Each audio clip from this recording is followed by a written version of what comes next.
Good evening and welcome back to Reading the Scriptures. I am Brian. Thank you for joining me today. We're continuing on with Matthew chapter 23, so let's get started.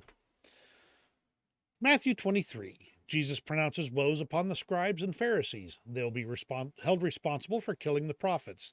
They will not escape the damnation of hell. Then spake Jesus to the multitude and to his disciples, saying, The scribes and the Pharisees sit in Moses' seat.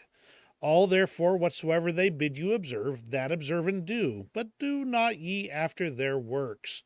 For they say and do not. For they bind heavy burdens and grievous to be borne, and lay them on men's shoulders, but they themselves will not move them with one of their fingers. But all their works they do for to be seen of men. They make broad their phylacteries, and enlarge the borders of their garments, and love the uppermost rooms at feasts, and the chief seats in the synagogues, and greetings in the market, and to be called of men, Rabbi, Rabbi. But be not ye called Rabbi, for one is your master, even Christ, and all ye are brethren. And call no man your father upon the earth, for one is your Father which is in heaven. Neither be ye called masters, for one is your master, even Christ. But he that is greatest among you shall be your servant. And whosoever shall exalt himself shall be abased, and he that shall humble himself shall be exalted. But woe unto you, scribes and Pharisees, hypocrites! For ye shut up the kingdom of heaven against men. For ye neither go in yourselves, neither suffer ye them that are entering to go in. Woe unto you, scribes and Pharisees, hypocrites! For ye devour widows' houses, and for a pretense make long prayer. Therefore ye shall receive the greater damnation. Woe unto you, scribes and Pharisees, hypocrites! For ye compass sea and land to make one proselyte, and when he is made, ye make him twofold more the child of hell than yourselves. Woe unto you, ye blind guides, which say, Whosoever shall swear by the temple, it is nothing. But whosoever shall swear by the gold of the temple, he is a debtor. Ye fools and blind, for whether is greater, the gold or the temple that sanctifieth the gold? And whosoever shall swear by the altar, it is nothing. But whosoever sweareth by the gift that is upon it, he is guilty. Ye fools and blind, for whether is greater, the gift or the altar that sanctifieth the gift? Whoso therefore shall swear by the altar sweareth by it, and by all things thereon. And whoso shall swear by the temple sweareth by it, and by him that dwelleth therein. And he that shall swear by heaven sweareth by the throne of God, and by him that sitteth thereon. Woe unto you, scribes and Pharisees, hypocrites!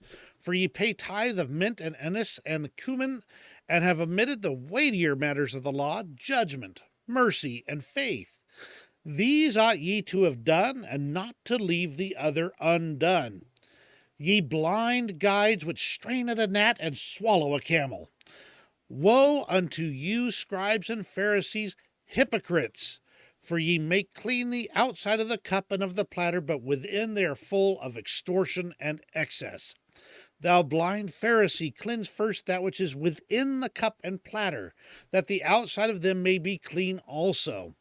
Woe unto you, scribes and Pharisees, hypocrites! For ye are like unto whited sepulchres, which indeed appear beautiful outward, but are within full of dead men's bones, and of all uncleanness.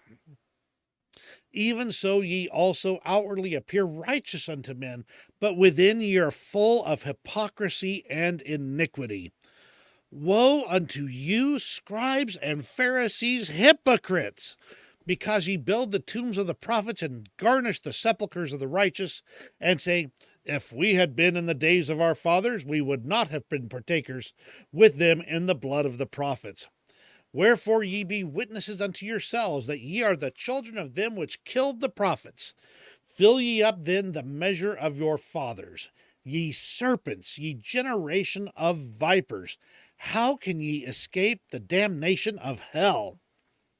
Wherefore, behold, I send unto you prophets, and wise men, and scribes, and some of them ye shall kill and crucify, and some of them shall ye scourge in your synagogues, and persecute them from city to city, that upon you may come all the righteous blood shed upon the earth, from the blood of righteous Abel unto the blood of Zacharias, son of Barachias, whom ye slew between the temple and the altar. Verily I say unto you, all these things shall come upon this generation. O Jerusalem, Jerusalem, thou that killest the prophets and stonest them which are sent unto thee, how often would I have gathered thy children together, even as a hen gathereth her chickens under her wings, and ye would not. Behold, your house is left unto you desolate. For I say unto you, ye shall not see me henceforth, till ye shall say, Blessed is he that cometh in the name of the Lord. And that's Matthew 23. My heavens, when Jesus Christ gets into calling people to repentance, he doesn't fool around. And there's a lot of condemnation going on here, and a lot of things where he's saying, I will send you prophets and you will kill them. I will all these things are going to come upon your generation. And then he ends off with what I think is more of a plaintive, sad comment about how he would have gathered them together, and yet they said no. Pretty powerful stuff. And I just, when in my head I say, I hear it with that sad, plaintive tone of, I have given you so many opportunities, and yet you have refused them, denied them, rejected them. That's my thoughts for today. We'll see you tomorrow. Thanks for joining me.